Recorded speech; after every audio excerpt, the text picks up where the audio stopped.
progress. Hello, hello, hello. Hey, hey, hey. Welcome to this training. This training is going to be about protein and being plant based.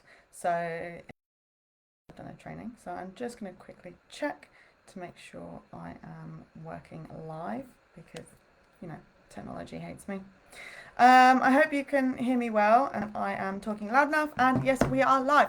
Beautiful. Welcome, welcome, welcome. Thank you so much for being here for this training. I get asked a lot about protein. How much do I need? Where I can get it from? Am I getting enough? And I have found that most women are very concerned about it. And rightfully so. I mean, we hear about protein from left, right, and centre.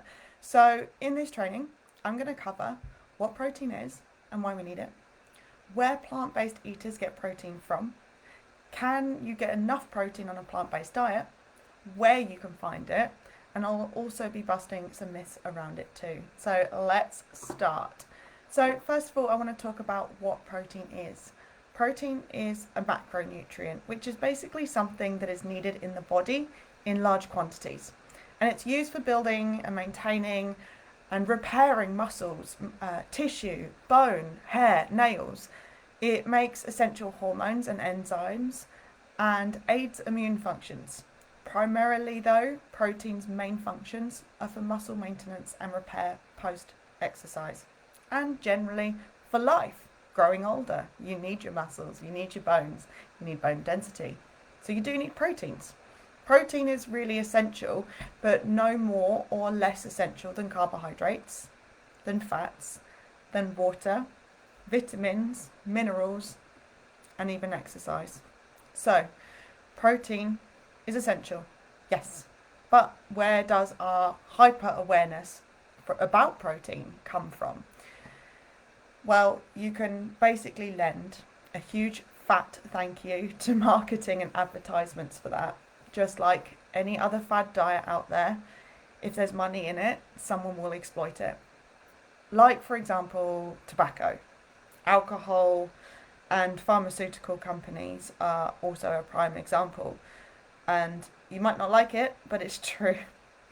Through clever marketing and advertisement techniques in the early 1930s, I think, and with the help of televisions, health and fitness awareness did rise remarkably, but also so did animal based products, and farming expanded as well. Do you think that's a coincidence? Well, after a short time, health and fitness worked pretty much side by side with meat, dairy, and egg consumption.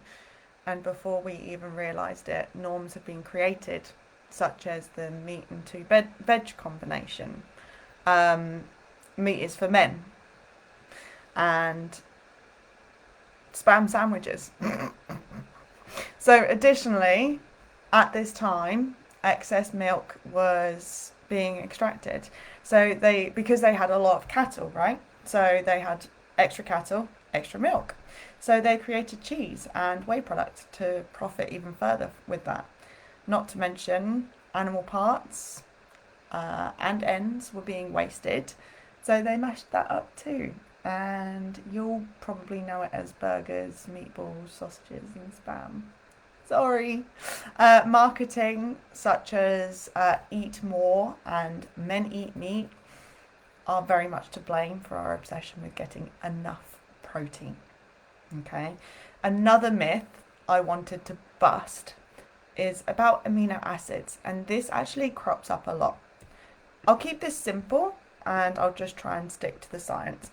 Just looking to see if my video has actually got covering my face. So our bodies require 20 amino acids to utilize protein. Don't worry too much about this. But 11 of those our bodies actually create themselves. So the remaining 9 have to be sourced from our diet, i.e. plants, because all plants contain a varying amount of each amino acid, which means consuming a varied diet of whole plant-based foods will make up those 9 essential acids. I had a very ironic but true slap in the face when I was doing my research on plant based eating. and that was that animals eat plants, and then we eat the animals. So we essentially eat the middlemen. Why don't we just go straight to the source? If you've heard of Matt Fraser, you might know that he's a massive advocate for plant-based diets and lifestyle, and he's won many awards. I can't tell you off the top of my head. He's done many triathlons, so he is a very fit athlete, and even he says that there is no nutritional requirement to consume protein from animals or animal-based foods such as meat, milk and eggs, or need to get it from supplements, because the amino acids that form proteins are found in all plant foods to begin with. Now, guys, knowing all of this is one thing, but changing your belief system, mindset, and identity is another. So as long as you know the facts, you can start to unlearn old beliefs and everything that you've been taught, and relearn from current research and science. So the next thing I'm going to cover is where plant-based eaters get protein from. Again, commonly asked question, and don't worry, the reasons which I have just described are the reasons why we're all hyper aware of it. Unfortunately, we have been brought up to believe that the best and sometimes only source of protein comes from meat, dairy, seafood and eggs, but science has shown time and time again that plant-based proteins are more easily metabolized and utilized by the body than animal-based proteins. That means that plant-based proteins are far more superior. Not to mention that animal protein always also carries carcinogens, higher levels of saturated fat, calories, cholesterol, hormones, antibiotics. They're unsustainable sources of protein for the environment, and of course there's that whole cruelty thing that goes along with it too. So let's learn where we can get our proteins from. If you have written a comment underneath this video, I can't see it, just to let you know. So I'm just going to have a look now. Nothing. Hi Gladys, nice of you to join. Beautiful. So, sorry. Like I said, there are many sources of protein that we can source from. Even, sorry, I'm getting distracted. Let's stop that. So most whole foods, plant-based foods, contain protein. That means beans, legumes, grains, nuts, seeds, and even vegetables have it in. Okay, so here is a list that I'm going to give you of plant-based foods, and yes, I'm reading this list because I couldn't remember it off by heart, and their protein content. And this is according to nutritionvalue.org, which I just kind of created a little table myself. Oats are equal to eggs at 13 grams. Brown lentils, 27 grams, but beef offers 19 grams. This is all per 100 grams, just bear that in mind. Red lentils, 24 grams. Chicken, 17 grams. Tempeh, 20 grams. Quinoa, 14. Buckwheat, 13. Edamame beans, 10. Canned black beans, 8.9. Firm tofu and chickpeas, both at 8.2 grams per 100 grams. Brown rice is 7.5. Soy milk is 6.3 per cup. Peas is 5.4 grams. Spinach and broccoli, still, like I said, vegetables, that's around 2.9 grams. Peanut butter, 23 grams. Of course, you wouldn't be eating 100 grams of peanut butter a day. Please don't. For fuck's sake, even tomatoes have protein in them, 0.9 grams per 100 grams of tomatoes. So, can I get enough protein from a plant-based diet? Simply put, yes. And you don't need to worry about it. The truth is, and sorry, we actually just don't need as much as we believe. Remember the whole protein myth? Well, the consensus among nutrition experts, dietitians, sports scientists state that it is advised for both men and women that 0.8 grams per kilo of body weight let's start that again. 0.8 grams of protein per kilo of body weight per person who exercises moderately. That's all you need. The NHS recommend to women to consume about 45 grams of protein a day. Okay, and that's about 0.7 grams per kilo of body weight, and that's the recommended daily intake, the RDI. So let's say a woman who weighs 70 kg and does a modest amount of exercise, she would need only around 56 grams of protein, which is significantly much less than we've been taught to believe.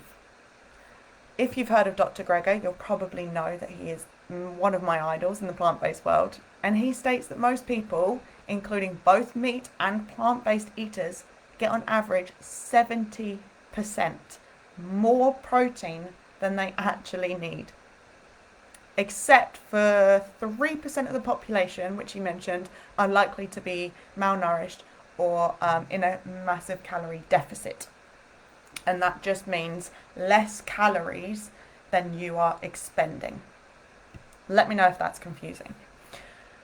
So, and to mention, if 70% of the population, if most of the population are getting 70% more protein than they need, 97% of the population don't reach their fiber RDI.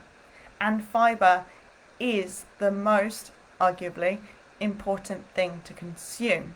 And you get that from plant-based diet.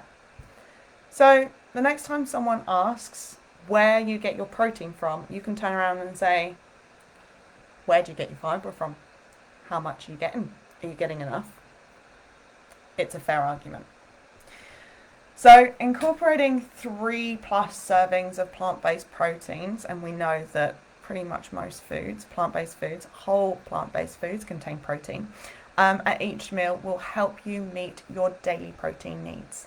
And here's a list of things that you can do to boost your intake. You can add seeds and grains to your salads, to your breakfast, to your meals. You can add nut butters into your oats or add it on fruit. You can blend or add mashed or mash cooked beans, chickpeas or lentils into dishes. You can blend them into sauces to create a thicker sauce. You can create a dip from them that you can use with extra vegetables as a snack. You can use legume or bean pasta. I really like the chickpea and or red lentil pastas, which literally can be found at most grocery stores nowadays.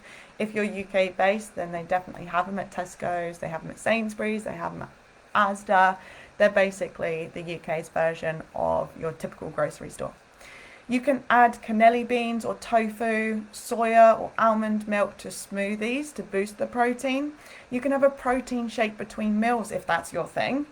You can snack on homemade tofu nuggets, falafel bites, lentil fritters, protein chips, etc. You can substitute meat in meat-based recipes with tofu, tempeh, lentils, seitan, which is a protein powerhouse, but it's not whole foods. You can even add edamame beans to your stir fry, to scrambled tofu on toast for your breakfast. You can add edamame beans to salads. And my last tip is to add green vegetables like pak choy and spinach to your meals. And they provide a lot of extra nutrients and a lot more than meat would.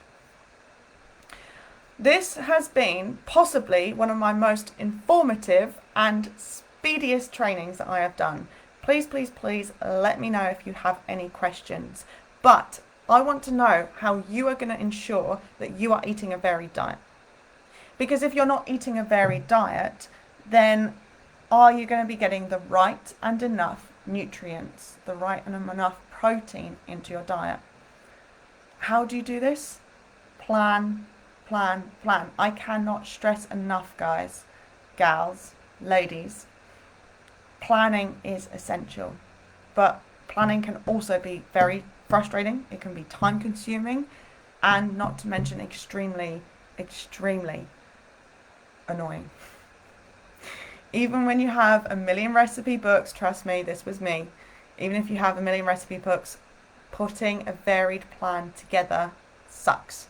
This is why I created a 28-day meal plan for my client and me, and then it was just requested left, right, and center. So I just turned it into an ebook.